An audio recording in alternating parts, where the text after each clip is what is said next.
Hello everyone. हमारे YouTube channel practice and revision में आपका स्वागत है। हमने पिछले लेक्चर्स में अपने slide feature of the constitution के पिछले लेक्चर में हमने फंडामेंटल राइट्स तक देखा था। इस लेक्चर में हम लोग उसके आगे से देखेंगे।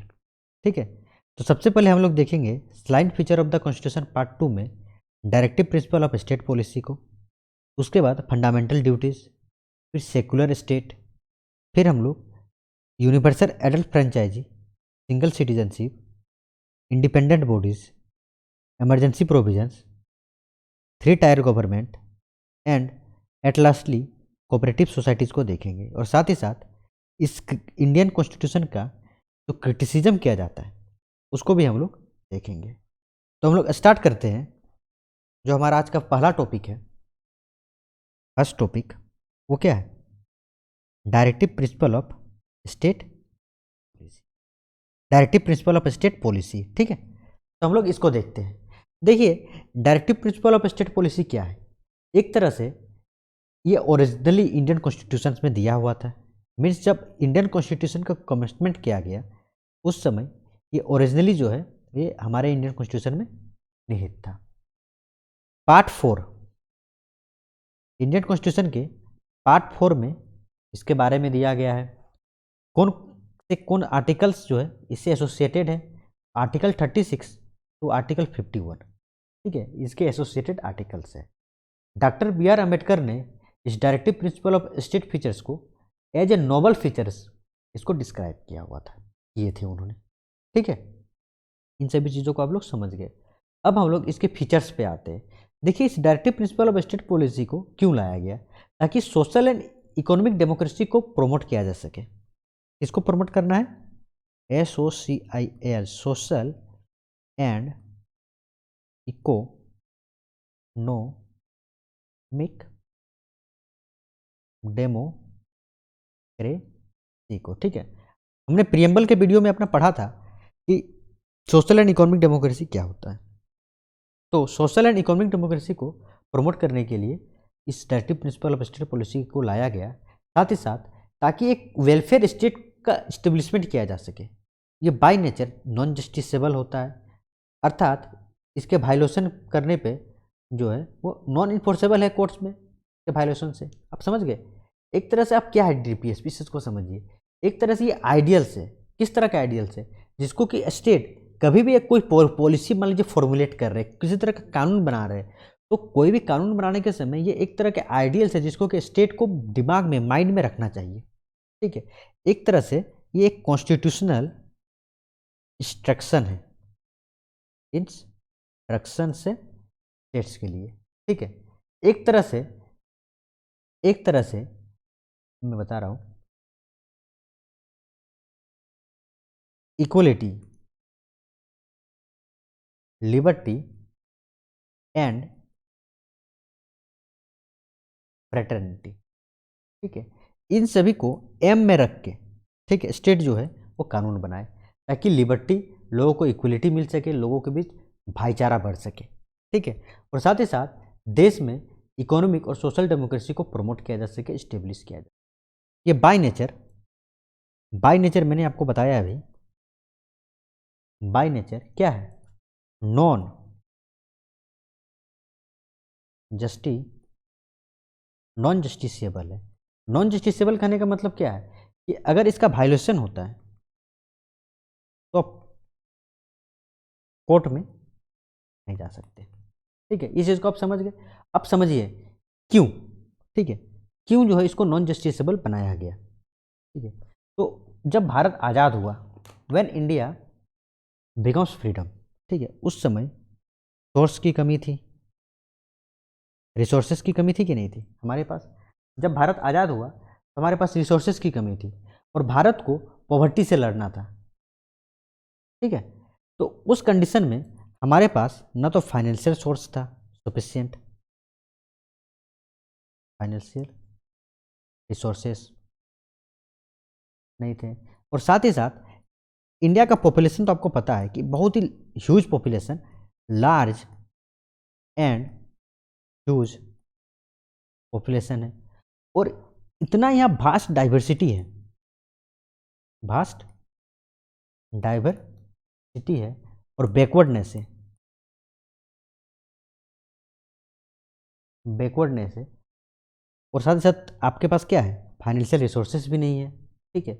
और इंडिया को एक न्यूली डेमोक्रेटिक कंट्री और न्यूली इंडियन स्टेट की तरह से बॉर्न करना था। तो इन सभी कारण से रिसोर्सेज भी नहीं है, इतनी बैकवर्ड भी है, भास्ट डाइवर्सिटी है, तो इस सभी चीज़ों को देखते हुए इसको नॉन जस्टिसेबल बनाया गया, ठीक है। नहीं तो एक तो इतना पॉपुलेशन है और इतने ये है, और लोगों को अगर मान लीजिए कि डायरेक्टिव प्रिंसिपल फॉलो नहीं हो, कोई स्टेट्स कर रही है, ठीक है, तो क्या होगी, लोग कोर्ट्स में जाएंगे और स्टेट्स के काम में बहुत ज़्यादा बाधा आ जाएगी, जिस कारण जो है इसको नॉन जस्टिसेबल रखा गया। लेकिन समझिए, एक ऐसा डेमोक्रेसी, ठीक है, या बोल सकते हैं एक ऐसा स्टेट, किसी भी स्टेट में, चाहे आप स्टेट गवर्नमेंट को लीजिए चाहे आप सेंट्रल गवर्नमेंट को लीजिए, ठीक है, ये एक तरह से यूनिवर्सल एडल्ट फ्रेंचाइजी के आधार पे, ठीक है, टोटली लोगों के वोटिंग्स पे ही विश्वास करती है और सरकार बनाती है, ठीक है, बनाती है कि नहीं बनाती है। तो इस तरह से अगर सरकार बनाएगी और वो DPSP, directive principle of state policies को फॉलो नहीं करेगी, तो क्या ये सरकार में बनी रह सकती है? बिल्कुल नहीं रह सकती है। तो एक तरह से मोरल प्रेशर, एक तरह से मोरल प्रेशर स्टेट पे हमेशा रहता है। इस चीज़ को आप समझ गए, और मैंने आप लोगों को बताया कि एक तरह से ये आइडियल्स है, इस चीज़ को भी आप लोग समझ गए, ठीक है, नॉन जस्टिसेबल है। तो जनरली आप फंडामेंटल राइट्स और डीपीएसपी में आप लोग डिफरेंस थोड़ा मोड़ा बता सकते हैं, और बाकी जो डिटेल्ड है इसको हम लोग डीपीएसपी के वीडियोज़ में देखेंगे, ठीक है। लेकिन इतना तो आप लोग समझ गए होंगे कि directive principle of state policy जो है वो क्या कहती है, ठीक है। अब हम लोग नेक्स्ट आते हैं, और वो चीज़ है फंडामेंटल ड्यूटीज़, ठीक है। एक तो ये पार्ट 4A में ऐड है, आर्टिकल 51A में एसोसिएटेड है, टोटल 11 फंडामेंटल ड्यूटीज़ है, जिसमें 10 पहले से था, एंड 1 जो है वो 86 कॉन्स्टिट्यूशन अमेंडमेंट एक्ट के द्वारा जोड़ा गया 2002 में। बाय नेचर ये भी नॉन जस्टिसिएबल है, ठीक है। मैंने बता दिया इस फंडामेंटल ड्यूटी को खुद 42nd कॉन्स्टिट्यूशन अमेंडमेंट एक्ट के द्वारा 1976 में जोड़ा गया। किस कमेटी के रिकमेंडेशन से जोड़ा गया? तो स्वर्ण सिंह कमेटी के रिकमेंडेशन से जोड़ा गया। और साथ ही साथ क्योंकि इसको में हमने देखा कि 42nd कॉन्स्टिट्यूशन अमेंडमेंट एक्ट के द्वारा जोड़ा गया, क्या मतलब ये ओरिजिनली इंडियन कॉन्स्टिट्यूशन में नहीं था, ठीक है, में नहीं था। जिस तरह डीपीएसपी और फंडामेंटल राइट्स ओरिजिनल कॉन्स्टिट्यूशन में थे पहले से, लेकिन ये फंडामेंटल ड्यूटीज़ नहीं था, ठीक है। और साथ ही साथ इसका लाने का क्या कॉन्सेप्ट था? इसका लाने का यही कॉन्सेप्ट था कि क्योंकि लोगों को राइट्स दिए गए, फंडामेंटल राइट्स भी दिए गए, और साथ ही साथ बहुत तरह के अदर्स राइट्स भी लोग इंजॉय करते हैं, तो लोगों को अपना ड्यूटी, ठीक है, ड्यूटीज़ का रियलाइजेशन हो, रिमाइंडर किया जा सके, इसीलिए फंडामेंटल ड्यूटीज़ को लाया गया। हम लोग फंडामेंटल ड्यूटीज़ के लेक्चर्स में इन 11 फंडामेंटल राइट्स को डिटेल में देखेंगे, ठीक है। लेकिन अभी तो एक हम लोग ब्रीफ सभी को ले रहे हैं, ठीक है। नेक्स्ट हम लोग देखेंगे, और वो है थर्ड है, और वो हमारा है सेक्युलर स्टेट, ठीक है। सेक्युलर स्टेट को समझते हैं। तो सेक्युलर स्टेट क्या है कि स्टेट का कोई रिलीजन नहीं होगा, ठीक है, स्टेट का कोई रिलीजन नहीं होगा। इसके दो कॉन्सेप्ट है, पहला तो है पॉजिटिव कॉन्सेप्ट एंड सेकेंड है नेगेटिव कॉन्सेप्ट। इस नेगेटिव कॉन्सेप्ट को वेस्टर्न कॉन्सेप्ट भी हम लोग कहते हैं। इसमें क्या कहा जाता है कि स्टेट और ये जो रिलीजन है, ये दोनों एक दूसरे से कॉम्प्लीटली अलग रहेंगे, इनका कोई रिलेशन ही नहीं रहेगा। वहीं पॉजिटिव कॉन्सेप्ट में क्या कहा जाता है कि यस, स्टेट जो है सभी धर्म को, सभी रिलीजन को इक्वली इम्पोर्टेंस देगा, सभी रिलीजन्स को इक्वली इम्पोर्टेंस देगा, फर्स्ट थिंग। और सेकेंड वन, इस सभी को इक्वली प्रोटेक्ट भी स्टेट करेगी। ठीक है, एक तरह से ये पॉजिटिव आ रहा है, पॉजिटिव वाइब ला के आ रहा है। ठीक है, कि सभी धर्म को इक्वल रेस्पेक्ट और इक्वल ये दिया जाएगा। तो हमने पॉजिटिव भी देख लिया और हमने नेगेटिव कॉन्सेप्ट भी हमने। अब हम नेक्स्ट आते हैं fourth, UAF. UF means universal adult franchise. ठीक, ये क्या है, इस चीज़ को हम लोग समझते हैं। हमें पता है इंडिया में राइट टू वोट किसको दिया गया, 18+ के सभी एडल्ट्स को दिया गया है। ठीक है, चाहे वो मैन हो, चाहे वो वोमेन हो, चाहे वो पुअर हो, चाहे वो रिच हो, चाहे वो किसी भी रेस का हो, चाहे वो किसी भी कास्ट का हो, चाहे वो किसी भी रिलीजन का हो, चाहे वो जो हमने देखा मेल फीमेल सेक्स हो, चाहे वो कहीं भी इंडिया के किसी भी पार्ट्स में बॉर्न हुआ। ठीक है, तो एक तरह से हम देख रहे हैं कि यूनिवर्सली जितने भी एडल्ट हैं, एडल्ट कहने का मतलब 18+ है, इन सभी को वोटिंग राइट्स दिया गया है। ठीक है, विदाउट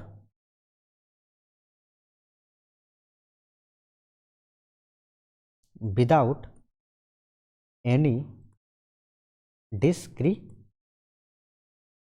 विदाउट एनी डिस्क्रिमिनेशन, न रिलीजन के आधार पे, न रेस के आधार पे, न कास्ट के आधार पे, न सेक्स के आधार पे, न प्लेस ऑफ बर्थ के आधार पे, है ना, न वेल्थ के आधार पे, किसी आधार पे, किसी भी आधार पे डिस्क्रिमिनेशन किया जा रहा है, बिल्कुल नहीं किया जा रहा है।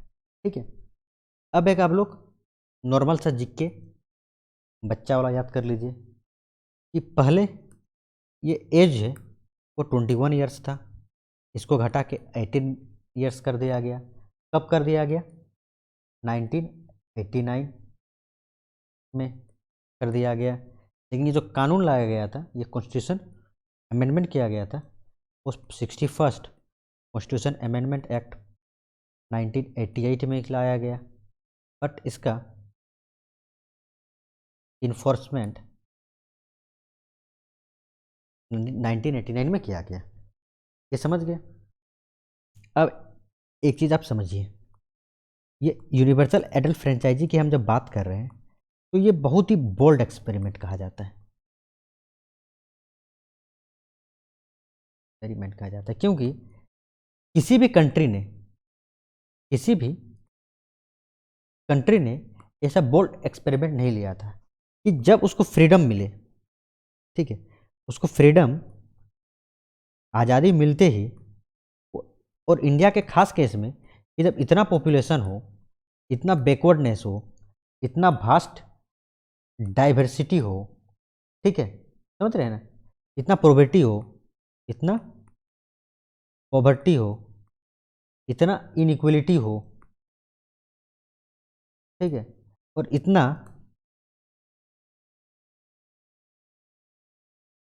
इलिटरेसी हो, तो इतना चीज़ होने के बावजूद भी हमने क्या किया, हमने एक ब्रॉड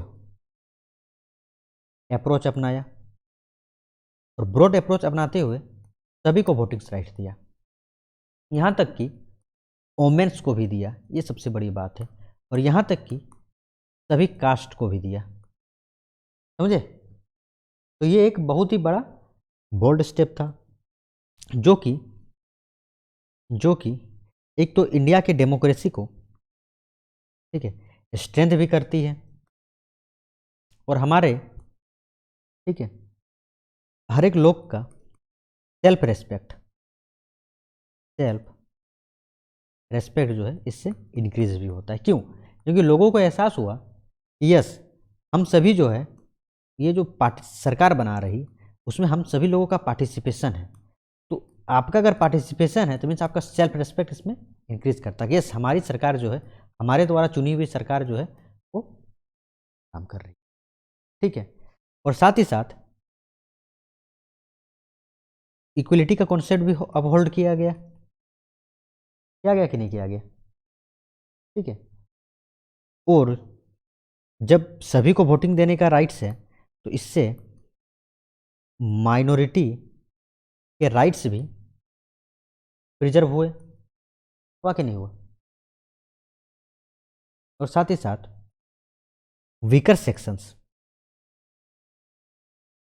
सेक्शंस के लिए एक होप भी आया। यस, हमारा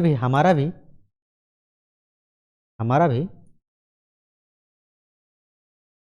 डेवलपमेंट हो सकता है। ये समझ गए? अब हम लोग नेक्स्ट कॉन्सेप्ट आते हैं, वो है सिटीजन। ये क्या है? बहुत ही बेसिक है। मैंने आप लोगों को बेयर एक्ट में भी पढ़ाया है कि पार्ट 2 में कि सिंगल सिटीजनशिप है। ठीक है, इससे क्या होता है? यूनिटी और इंटीग्रिटी बनी रहती है। क्यों बनी रहती है? आप एज्यूम कीजिए, ठीक है, कि भारत का कंडीशंस देखिए। एक तो सिंगल सिटीजनशिप है, ठीक है, मीन्स सभी की नागरिकता समान है, न कोई उत्तर प्रदेश का है न कोई जम्मू कश्मीर का है, सभी ऑल आर क्या? इंडियंस। और जब सभी इंडियंस हैं फिर भी हमें इतनी कम्युनल राइट्स देखने को मिलता है कि नहीं दिखता है?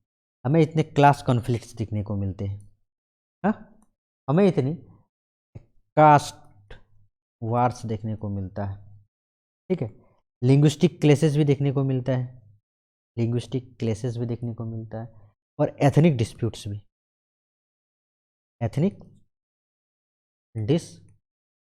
देखने को मिलता है। तो यदि सिंगल सिटीजनशिप है और ये हाल है तो आप सोचिए, यदि हम यूएसए की तरह डबल सिटीजनशिप कर देते, कहने का मतलब यूपी का इंसान एक इसका सिटीजन अलग है और साथ ही साथ ये इंडिया का भी सिटीजन है, तो क्या कंडीशन होता भारत का? तो आप ये क्या कह सकते हैं कि इंडिया के यूनिटी एंड इंटीग्रिटी को प्रिजर्व करने के लिए ये सिंगल सिटीजनशिप लाया गया। समझ गए? अब हम लोग नेक्स्ट आते हैं, साइड 6 चल रहे हैं, और वो है इंडिपेंडेंट बॉडीज। ठीक है, देखिए हमारे इंडियन कॉन्स्टिट्यूशन में बहुत सारे बॉडीज को इंडिपेंडेंट रखा गया ताकि जो है एक चेक एंड बैलेंस बना रहे सरकार के बीच। जैसे पहला आपको पता है इलेक्शन कमीशन ऑफ इंडिया, दूसरा आपको पता है CAG, controller and auditor general, तीसरा आपको पता होगा यूपीएससी, चौथा आपको पता होगा state public service commission, union public service. ठीक है, इस इलेक्शन कमीशन ऑफ इंडिया का क्या काम है? Free and fair election conduct कराना। सीएजी का क्या काम है? ऑडिट करना, है ना, अकाउंट्स किसके? सेंटर्स के प्लस स्टेट्स गवर्नमेंट्स के जितने भी अकाउंट्स हैं सभी को ऑडिट करना ताकि किसी तरह का करप्शन, किसी तरह का धांधली ना हो सके।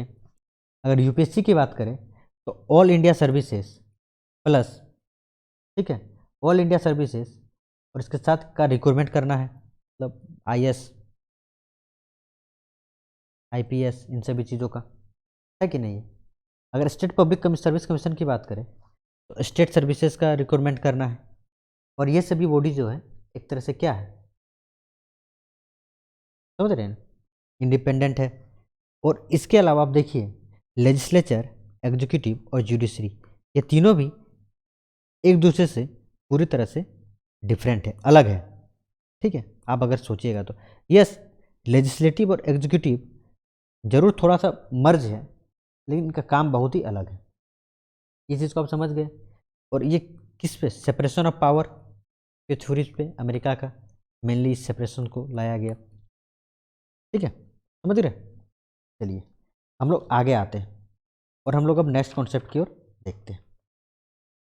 और एक चीज़ आप देखिए, मैं क्या बताना चाह रहा था यहाँ पे, हाँ एक चीज़ और मैं आपको बताना चाह रहा हूँ कि ये जुडिशरी जो है, ठीक है, जुडिशरी छोड़ दीजिए, इन इलेक्शन कमीशन ऑफ इंडिया की बात कर रहे हैं, CAG की बात करें, UPSC और स्टेट पब्लिक सर्विस कमीशन की बात करें, इनका इंडिपेंडेंस को बनाए रखने के लिए इनका टेन्यूर को क्या किया गया, सिक्योर कर दिया गया। यस, आपका ये फिक्स टर्म है, ठीक है, और सर्विस कंडीशन भी फिक्स कर दिया गया कि एक बार आपका अपॉइंटमेंट हो गया तो ये सुविधा आपको मिलेगी, आप घटाया नहीं जा सकता है, ठीक है।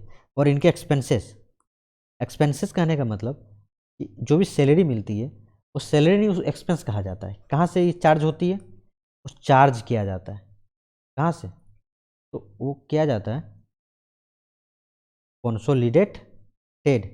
कंसोलिडेटेड फंड ऑफ इंडिया से, ठीक है, समझ गए। चलो नेक्स्ट आते हैं,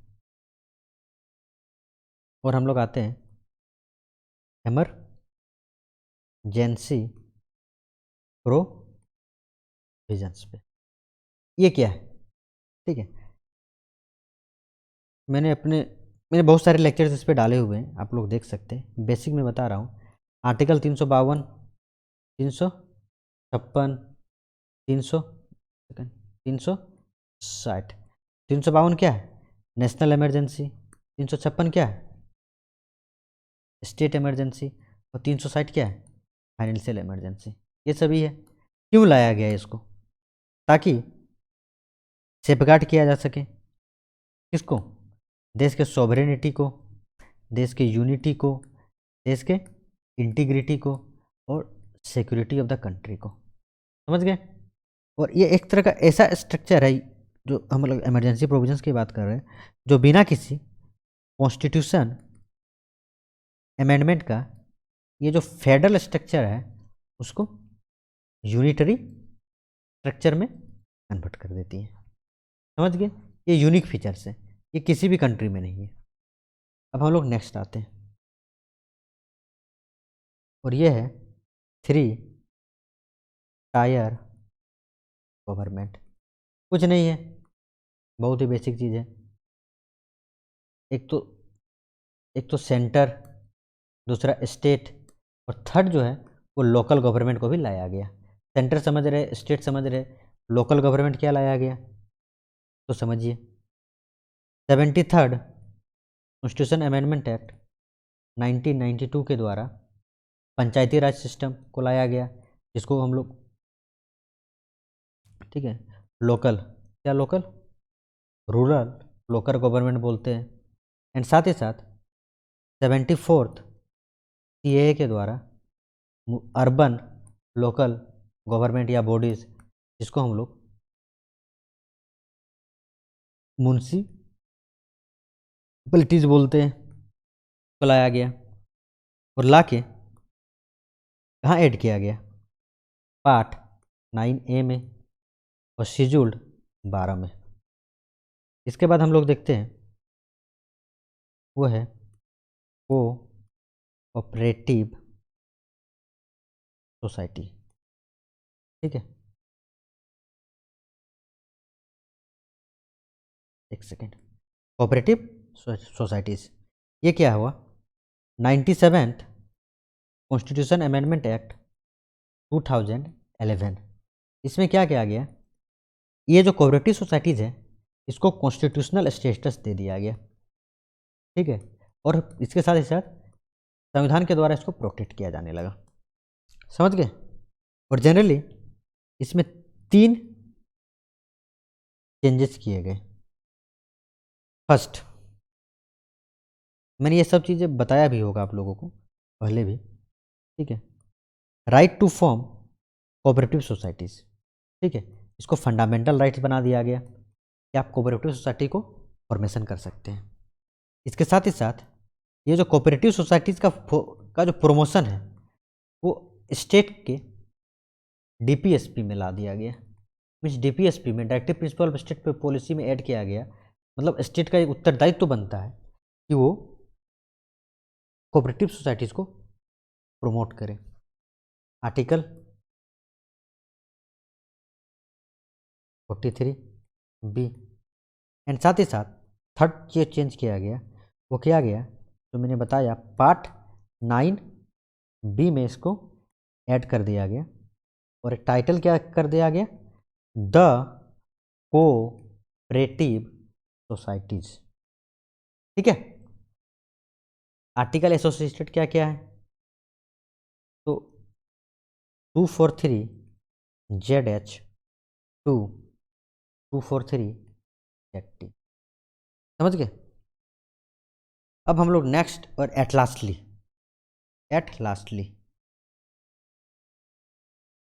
क्रिटिसिज्म ऑफ द कॉन्स्टिट्यूशन को हम लोग देखेंगे। कुछ नहीं है, बहुत ही बेहुदा टाइप के जो है वो क्रिटिसिज्म किए गए हैं, जिसका ना सर है ना पाँव है। पहला क्या है, बोरोड कॉन्स्टिट्यूशन है। तो मैंने बताया कि हाँ हमने बोरो किया, लेकिन उस समय के सभी टाइम टेस्टेड फीचर्स को हमने अपने लिया कि नहीं लिया, बिल्कुल लिया। और उसमें भी अमेंडमेंट किया और उसमें इंडिया का फ्लेवर, इंडिया का तड़का मार दिए हम लोग, मारे कि नहीं मारे। और चूंकि बहुत सारे लोग कहते हैं कि बैग ऑफ बोरोविंग है, कुछ कहते हैं कि हौचपच कॉन्स्टिट्यूशन है, कुछ कहते हैं कि पैचवर्क से बहुत सारे डॉक्यूमेंट्स का, वर्ल्ड के बहुत सारे डॉक्यूमेंट्स को एक तरह से पैचवर्क करके मतलब मिला के बना दिया गया। लेकिन एकदम बिल्कुल ये बेहुदा ये क्रिटिसिज्म है, क्योंकि मैंने बताया कि टाइम टेस्टेड फीचर्स के साथ साथ हमने अमेंडमेंट किए, भारत का भी तड़का मारा, भारत का फ्लेवर मारा, सब कुछ मार दिए हम लोग, ठीक है। यहाँ के कंडीशंस के अनुसार भी हम लोग देखा, ठीक है। और साथ ही साथ ये जो आइडियल्स है ना, ये कॉन्स्टिट्यूशनल आइडियल्स है, ठीक है, ये आइडियाज़ है, ये इसमें किसी का कॉपीराइट नहीं है। कॉपीराइट है क्या? जस्टिस का कोई कॉपीराइट हो सकता है? आप ही बताइए, क्या इक्वलिटी का कोई कॉपीराइट हो सकता है कभी? क्या इंटीग्रिटी या यूनिटी का कोई कॉपीराइट हो सकता है कि हमने बनाया, हमने सभी को इक्वलिटी का कॉन्सेप्ट दिया, क्या इसका कोई कॉपीराइट है? अगर हम सभी के लिए जस्टिस का कॉन्सेप्ट ला रहे थे, क्या ये इसमें कोई इक्वलिटी राइट, कोई मतलब कॉपीराइट्स है? अगर हम सभी को राइट्स दे रहे हैं तो क्या इसमें कोई कॉपीराइट्स है? नहीं है, बिल्कुल नहीं है। इसके बाद नेक्स्ट क्रिटिसिज्म, और एक बेहुदा क्रिटिसिज्म, वो क्या है कि कार्बन कॉपी है किसका, 1935 गवर्नमेंट ऑफ इंडिया एक्ट का। तो बिल्कुल बेहुदा है। क्यों है मैं आपको बता रहा हूँ, ठीक है। बहुत सारे लोगों ने कहा कि ये कुछ नहीं है, ये जो 1935 का जो गवर्नमेंट जो एक्ट है उसका एक तरह से अमेंडमेंट वर्सन है, ठीक है। कुछ ने कहा कि कुछ नहीं है, आप एक काम कर लीजिए, ये 1935 का एक्ट को उठा लीजिए और इसमें यूनिवर्सल एडल्ट फ्रेंचाइजी को जोड़ दीजिए, इससे बढ़ के हमारा इंडियन कॉन्स्टिट्यूशन कुछ नहीं है, ठीक है। तो मैं फिर कह रहा हूँ कि एक तो आइडियाज़ पे किसी का भी पेटेंट राइट नहीं होता है, और क्या है, और 1935 का एक्ट क्या था उसको आप पढ़िए, या मैं इसके लिए अलग से बताऊंगा आप लोगों को क्या है। इसमें कुछ नहीं था, ये जो एक तरह से एडमिनिस्ट्रेशन है किस तरह से किया जा सके, इसका एक तरह से मैक्सिमम प्रोविजन यही था, उसका डिटेल वर्सन ही था, और हमने इसी को सिर्फ उठाया है। हमने इस एडमिनिस्ट्रेशन के डिटेल वर्सन को ही उठाया है कि किस तरह से एडमिनिस्ट्रेशन किया जा सके। तो ये 1935 का एक्ट क्यों लाया गया था? भारत के लिए, लोगों के लिए लाया गया था, इन्हीं लोग के लाया गया था, इन्हीं लोग को एडमिनिस्ट्रेशन करने के लाया गया था। तो क्या इनके नेचर्स में कोई चेंजेस हुआ? बिल्कुल नहीं हुआ। तो हम एडमिनिस्ट्रेशन के नेचर में क्या चेंज कर सकते? कुछ नहीं। तो हमें तो इसी को उठाना ही था, ये समझ गए। अब मैं नेक्स्ट क्रिटिसिज्म बता रहा हूँ। ये कहता है कि ये एक अन इंडियन, और हंसी आप लोग, ठीक है, एंटी इंडियन कॉन्स्टिट्यूशन है, न इसका कोई सर है, ये सर है, न कोई इसका पाँव है, कुछ नहीं है। क्यों नहीं है? क्या कहा जाता है, ठीक है, कि ये पॉलिटिकल, ठीक है, इंडिया के पॉलिटिकल ट्रेडिशन और स्पिरिट ऑफ इंडिया को रिफ्लेक्ट नहीं करता है। पहला चीज़, कैसे नहीं करता है आप सोच लीजिए, मुझे तो नहीं पता चल रहा है क्यों नहीं करता है। बहुत सारे लोग ये कहते हैं कि ये कॉन्स्टिट्यूशन का नेचर जो है वो फॉरेन है, तो कुछ नहीं है फॉरेन। हमने कुछ इक्वलिटी, लिबर्टी, फर्टर्निटी को सिर्फ कुछ कुछ फ्रेंच रिवॉल्यूशन से लिए हैं, तो क्या इसमें कुछ गलत कर दिए? ये तो आइडियाज़ है, इक्वलिटी तो इसको तो लेना ही था। और चूंकि ये डेवलप कंट्रीज से, तो यहाँ पे रिवोल्यूशंस पहले हुआ, जब यहाँ पे रिवोल्यूशंस पहले हुआ तो ये आइडियाज़ यहाँ पे पहले क्रिएट हुए कि नहीं हुए? लेकिन आप इंडियन नेशनल मूवमेंट को देखिएगा तो उनका भी तो आइडियाज यही था, इक्वलिटी का कॉन्सेप्ट हो। बी आर अम्बेडकर वो क्या कहते थे कि कास्ट खत्म होना चाहिए, सभी लोग इक्वल होना चाहिए, किसी के साथ डिस्क्रिमिनेशन नहीं होना चाहिए। तो ये तो इंडियन आइडियाज हुए कि नहीं हुए? अब कुछ लोग और एक क्रिटिसिज्म करते हैं, वो कहते हैं कि ये अन गांधीयन कॉन्स्टिट्यूशन है, मतलब गांधी का जो विचार है, गांधी का जो भारत है, वो इस कॉन्स्टिट्यूशन में नजर नहीं आता है। तो पहला बात कि गांधी वो कॉन्स्टिट्यूशन असेंबली के मेंबर थे नहीं, है ना, खुद नहीं बने, तो इसमें कोई किसी का गलती नहीं है। एंड सेकेंड थिंग कि गांधी का आइडियाज क्या था, महात्मा गांधी का, वो एक विलेज पंचायत और ये डिस्ट्रिक्ट पंचायत की बात वो करते थे, वो गांवों की बात करते थे, तो इसको तो हम लोग बाद में ऐड कर ही दिया गया, ठीक है, तो ये भी मैंने नकार दिया। अब कुछ लोग कहते हैं नेक्स्ट कि ये जो एलिफेंटियन साइज है ना इंडियन कॉन्स्टिट्यूशन का, बहुत ही बड़ा कॉन्स्टिट्यूशन है, तो इसका भी आप सुन लीजिए। एक तो सेंटर स्टेट के लिए सेम कॉन्स्टिट्यूशन है, इतने लार्ज डाइवर्सिटी और इतना फास्ट डाइवर्सिटी, लार्ज डाइवर्सिटी और पॉपुलेशंस को हम लोग ये कर रहे हैं। जोग्राफिकल स्ट्रक्चर आप देखिए भारत का। थर्ड चीज़ मैं आपको बताऊंगा, तो मैंने सेंटर स्टेट बताया, मैंने ये भी बताया।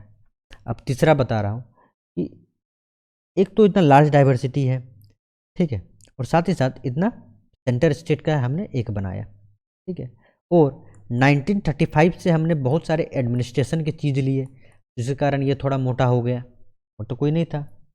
और कुछ लोगों ने ये भी कहा, तो बाकी तो आप समझ ही रहे कि क्या है, कुछ लोगों ने ये कहा कि ये paradise of the lawyers, paradise of the lawyers समझ रहे हैं ना, मीन्स वकीलों का कानून है, इतने इसका लैंग्वेज इतना टफ है, ठीक है, तो लैंग्वेज टफ क्यों बनाया गया? तो देखिए इंडियन कॉन्स्टिट्यूशन में ज़्यादा फ्रीडम फाइटर्स क्या थे, लॉयर्स ही थे, ठीक है, सभी ने लॉयर्स की पढ़ाई की थी, तो मुझे तो नहीं लग रहा है कि ये कोई क्रिटिसिज्म है कि ज़्यादा लैंग्वेज टफ हो गया। कोई लैंग्वेज टफ नहीं है, अगर आप कानून बना रहे हैं तो थोड़ा सा उसमें जो है वो स्ट्रक्चर्ड होना ही चाहिए। तो ये एक तरह से ये भी मैंने नकार लिया। तो हमने जितने भी क्रिटिसिज्म है उनके हमने एक तरह से सभी चीज़ों को देखा कि borrowed constitution, carbon copy, un Indian, anti Indian, un Gandhian constitution, elephantine size और पैराडाइज ऑफ द लॉयर, तो सारे बेतुका जो क्रिटिसिज्म किया गया है। Our constitution is supreme and best constitution, यहाँ लिख रहा हूँ, बहुत ही बढ़िया से लिख रहा हूँ, आप इसको पढ़िए, बेस्ट कॉन्स्टिट्यूशन है। Okay, thank you for viewing this lecture. इस लेक्चर को देखने के लिए आप लोगों का धन्यवाद। पढ़ते रहिए, प्रैक्टिस कीजिए एंड रिवीजन कीजिए। Practice and revision is the key of for your success. ये आपका सक्सेस का चाबी है। आपको अपना सक्सेस को लॉक करना है, अनलॉक करना है, अनलॉक। तो प्रैक्टिस रिवीजन, प्रैक्टिस रिवीजन करते रहिए। तब तक के लिए धन्यवाद।